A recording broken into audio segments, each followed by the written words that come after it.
네, 가인과 아벨은 아담과 하와가 에덴 동산에서 쫓겨난 뒤에 태어난 아이들입니다. 가인이 형님이고요. 아벨은 아우입니다. 성경은 사람의 이름에 가끔씩 특별한 의미를 담아내고 있기도 하지요. 저는 성경의 사람은 아니지만 제 이름도 특별한 의미를 담고 있습니다. 권기원은 권세 권자와 일어날 기자 근원 원자입니다. 그러니까 권세가 일어나는 근원이 되어라. 아주 좋은 뜻으로 할아버지가 지어주신 이름이지요. 아주 멋진 이름입니다. 우리 친구들도 오늘 당장 예배 마친 이후에 엄마 아빠에게 물어보십시오. 엄마, 아빠, 내 이름의 의미가 무엇입니까? 라고 물어보십시오. 부모는 아이에게 특별한 이름을 지어주면서 그 의미대로 살아가기를 원합니다. 저도 제 이름의 의미대로 살기를 원하고 또 노력해 왔지요. 아주 중요한 것이니 오늘 부모님에게 꼭 물어보시기를 바랍니다. 자, 다시 가인과 아벨로 돌아갑시다. 이 가인과 아벨의 부모도 가인과 아벨에게 특별한 의미의 이름을 지어줬습니다. 가인의 의미가 무엇일까요? 가인은 얻었다라는 겁니다. 마침내 하나님의 은혜로 나는 자녀를 얻었다라는 기쁨이 담겨 있지요. 그게 가인의 의미입니다. 왜일까요? 에덴 동산에서 쫓겨날 때에 하나님이 하와 여자에게 벌을 내리셨습니다. 그 벌이 뭐냐면 자녀를 낳을 때 굉장한 고통을 가질 것이다 라는 벌입니다. 두려웠지요. 자녀를 낳는 것은 축복이 아니라 두려움이었습니다. 그러나 그 두려움을 뚫고 가인을 얻었습니다. 첫 번째 아들 가인을 얻었지요. 그 기쁨의 이름을 내가 마침내 하나님의 은혜로 아들을 얻었다라는 의미로 가인이라는 아이의 이름을 지었습니다. 아벨은 어떨까요? 아벨도 두 번째 자녀이니 아주 기쁜 의미로 아벨의 이름을 지었을 것 같은데요. 그렇지 않습니다. 아벨의 히브리 이름은 헤벨입니다. 근데 이 헤벨의 의미가 뭐냐면 망쳤다라는 뜻입니다. 헛되다라는 뜻입니다. 아니 어떤 부모가 자기 자녀의 이름을 망쳤다, 헛되다라는 이름으로 지었을까요? 모르겠습니다. 왜 아담과 하와가 두 번째 아들의 이름을 망쳤다라는 이름으로 지었는지 잘 모르겠습니다. 분명한 것은 가인이 아벨보다 더 뛰어나다는 사실이지. 고대 시대에 뛰어나다라는 의미는 무엇일까요? 고대 시대에 뛰어나다는 의미는 머리가 똑똑하다는 의미가 아닙니다. 고대 시대에 뛰어나다는 의미는 얼굴이 잘생겼다라는 것도 아니고요. 고대 시대에 뛰어나다는 의미는 힘이 세고 키가 크다는 겁니다. 그는 전사였다는 겁니다. 아주 뛰어난 신체적인 힘을 가진 사람을 뛰어난 사람이라고 이야기를 합니다. 가인은 아마도 뛰어난 사람이었, 즉 키도 크고 힘도 센 사람이었을 겁니다. 그래서일까요? 가인이 하는 일은 땅을 일구고 농사를 짓는 일이었습니다. 자, 기억해 보십시오. 아담과 하와가 범죄한 이후에 하나님이 땅을 저주했습니다. 그래서 땅에는 더 이상 열매가 맺지 않고 곡식이 자라지 않습니다. 사람이 땀 흘려 일구어 내야지만 곡식을 얻고 과일을 얻을 수 있었습니다. 자, 누가 이 일을 할 수 있을까요? 힘 있고 키가 큰 가인이 그 일을 감당했지요. 그래서 가인은 농사를 짓는 사람이 되었습니다. 그는 땀 흘리며 엉겅퀴와 가시나무를 제거하고 곡식을 심고 열매를 심었습니다. 그리고 과실을 얻었지요. 그런데 아벨은 어떨까요? 아벨은 가인보다 뛰어나지 못했나 봅니다. 아벨은 양을 치는 사람이었습니다. 양을 데리고 돌아다니며 가인이 애써 힘써 만들어낸 밭에서 풀을 먹이는 직업, 그것이 바로 아벨의 직업이었습니다. 가인은 100점이고 아벨은 한 50점쯤 되는 사람이었습니다. 우리 중에도 누구는 100점 맞는 친구가 있고 누구는 50점 맞는 친구가 있겠지요. 사람들은 100점 맞는 사람을 칭찬합니다.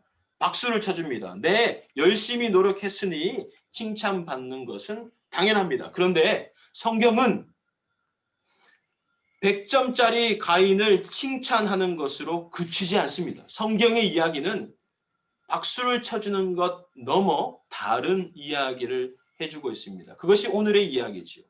가인과 아벨은 하나님께 예배를 드렸습니다.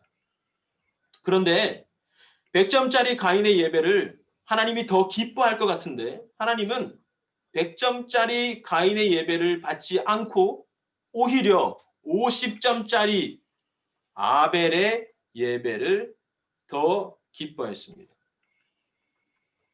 하나님은 가인의 예배를 거절했습니다. 왜 하나님이 가인의 예배를 거절했을까요? 성경학자들은 여기에 많은 대답을 합니다. 그런데요, 분명한 것은 그들의 예배에 어떤 문제가 있었던 것이 아니라 그들의 삶에 어떤 문제가 있었던 겁니다. 정말인가요? 네, 정말입니다. 오늘 성경 7절을 보십시오. 7절 제가 현대어 성경으로 한번 읽어보겠습니다. 7절 이렇게 되어 있습니다. 네가 옳은 일을 했다면, 하나님이 가인에게 이야기하는 거지요. 네가 옳은 일을 했다면 왜 내가 네 예물을 받지 않겠느냐? 그러나 네가 옳은 일을 하지 않으면 죄가 네 문 앞에서 도사리고 있을 것이다. 네가 옳은 일을 했다면 왜 내가 너의 예물을 받지 않겠느냐? 하나님이 반문하시지요. 예배의 문제가 아니라 삶의 문제였습니다. 우리 중에는 성경을 아주 잘 아는 친구가 있지요. 또 우리 중에는 찬양을 아주 멋지게 하는 사람이 있습니다. 또 우리 중에는 기도를 아주 멋있게 하는 사람이 있습니다. 그런데요, 성경은 아니야 라고 말합니다. 뭐가 아닐까요? 그것보다 더 중요한 것이 있어. 뭐가 더 중요합니까? 학교에서 친구들에게 하는 말이 찬양처럼 아름다워야 하는 겁니다. 집에서 동생에게 하는 말이 기도처럼 진실해야 되는 겁니다. 가정에서 엄마 아빠에게 하는 말이 예배처럼 거룩해야 하는 겁니다. 여러분의 마음, 여러분의 입술, 여러분의 손, 여러분의 발이 예배가 되어야지 되는 겁니다.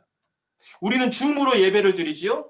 카메라를 켜놓으면 예배 드리는 모습이 아주 멋지게 나옵니다. 그러나 카메라를 끄면 어떻게 되지요? 왔다 갔다 하지요. 내 마음대로 하는 겁니다. 뭐가 진짜이지요? 네, 카메라 뒤에 있는 모습이 진짜입니다. 카메라를 켜놓고 있는 모습은 가짜입니다. 만들어낼 수가 있습니다. 그러나 하나님은 카메라를 끈 이후에 여러분의 모습을 보고 있습니다. 가인, 그렇기 때문에 하나님이 그 예배를 받지 않았습니다. 예배의 모습의 문제가 아닙니다. 삶의 문제였습니다. 여러분, 우리 친구들도 카메라를 끄고 난 삶이 진짜 아름다운 찬양이 되기를 원합니다. 카메라를 끄고 사는 삶이 진짜 거룩한 기도처럼 되기를 원합니다. 카메라 뒤에 있는 삶이 진짜 예배처럼 아름다운 모습이 되기를 원합니다. 그것이 바로 죄를 이기는, 죄를 다스리는 삶입니다. 죄를 다스리는 삶은 여러분의 기도와 여러분의 찬양과 여러분의 예배에 있지 않습니다. 죄를 다스리는 삶은 카메라를 끈 여러분의 진짜 모습 속에 있습니다. 우리 청년부, 청소년부 친구들, 카메라를 끈 여러분의 삶이, 여러분의 입술이, 여러분의 손과 발이 어떻게 행동하고 말하는지 기억하고 가인의 삶이 아닌 아벨의 삶을 선택하십시오.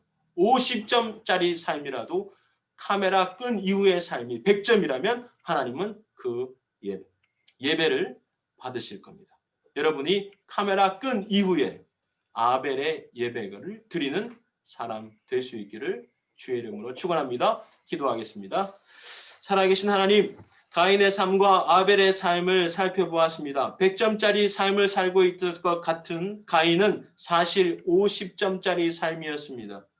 50점짜리 삶을 사는 것 같은 아벨은 사실 100점짜리 삶을 사는 사람이었습니다. 때문에 하나님이 아벨의 예배를 받으셨습니다. 하나님, 우리도 카메라 끄고 난 뒤의 삶이 진짜 거룩한 삶이 되게 해주십시오. 카메라 뒤에 있는 삶이 진짜 아름다운 찬양이 있는 삶이 되게 해주십시오. 카메라를 끈 이후에 모든 말과 행동이 하나님을 예배하는 진짜 예배자가 되어질 수 있도록 축복해 주십시오. 그래서 우리 문 앞에 도사리고 있는 죄를 다스리는 자가 되어지도록 우리 청소년부 친구들에게 하나님의 능력과 은혜와 지혜가 있게 하여 주시옵소서. 모든 말씀 주 예수 그리스도 이름으로 기도드립니다. 아멘.